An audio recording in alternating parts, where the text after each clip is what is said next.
So the incentive is to cheat in scientific research. Everything about it, the way that I used to understand the world, is completely different now that I've actually been interacting with it for many years, decades now, and building a platform to change it. I realized that the platform essentially is a flop because the incentive that most people actually want to do is to cheat. They want to actually get away with things. That is human nature.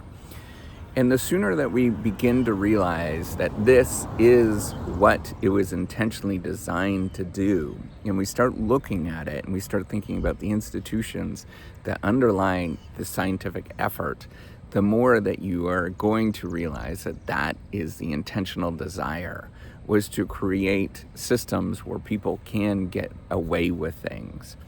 So I have become much more of a pragmatist the older that I've gotten. The more that I've lived life, I've become much more of a behavioralist. What are these two things? A pragmatist is where you just simply accept the world as it is to accomplish things that are around you. A behavioralist is you look at the world and you look at the behavior that people actually do and what they actually want. And what you'll realize when you look at the scientific effort, when you start really taking a deep dive into it, nobody wants to admit the dirty secrets that we all have, that we all do. And we're all scared to admit these things and come out with them. And in my experience, this is much more difficult than anybody would ever want. They don't want to change the system because it reflects badly on them. The senior people that are involved in the scientific effort have to really take an inside look at how they actually do things. The institutions, the scientific communities, the academia broadly has to accept what they are actually about. And nobody really wants to accept that, because then they have to admit that the reason why they actually got to where they were has to do with other reasons than they thought that they were actually trying to do it. And if we really start taking this inward look and we start saying, well, why don't we just accept the system as it is? Why don't we accept that the incentive is to cheat? The incentive is to get away with things. What would that actually look like in that case? Instead of fighting it, and that's where I've taken the whole reciprocity project at this moment, I've realized that it has very little to do with fighting or changing things, but embracing it, embracing the messiness of it, that all of us are incentivized to cheat. Nobody wants to admit it, but we all are incentivized to cheat. And if that's the case, how do we better match our world with what the reality actually is? And what if we called it not cheating, we called it something else? And we just started saying, this is practically how science actually is done.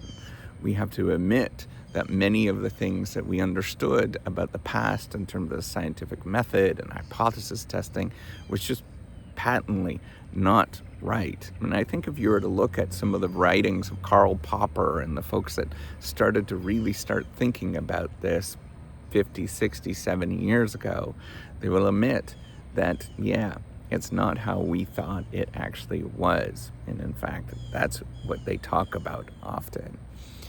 So, what do we do? How do we change this? What do we have to make going forward? I say lean into it. I don't say we change very much. I say let's keep building things. Let's start looking at these moments where, it's awkward to talk about and start talking about them. Let's reveal all of these things. We're embarrassed and start saying that's where you actually change the needle. That is where you push things.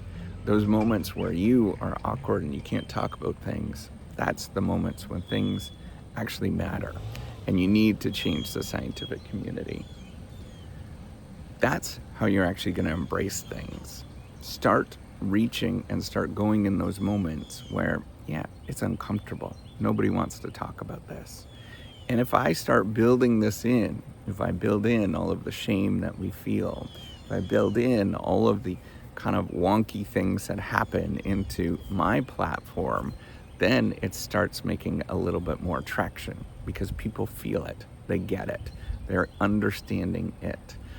What you'll realize is that the game is not providing valid and reliable knowledge that most people think it is, but it's really about creating a knowledge that is convincing and where people want to build on top of it so that they can create their own stories. Maybe it's going to be a lot different than how we intended it to be, and it's not necessarily about coming up with these universal truths, but it's more about understanding a complicated, messy world that's full of narratives and politics and things where people really don't want to address the difficulties that they face on a daily basis. And once we start imagining a world of disinformation, a world of messiness, a world of that people are incentivized to manipulate things, then all of a sudden things start changing.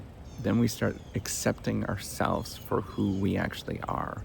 Very imperfect beings doing very imperfect things, trying to convince other people that they are very imperfect as well.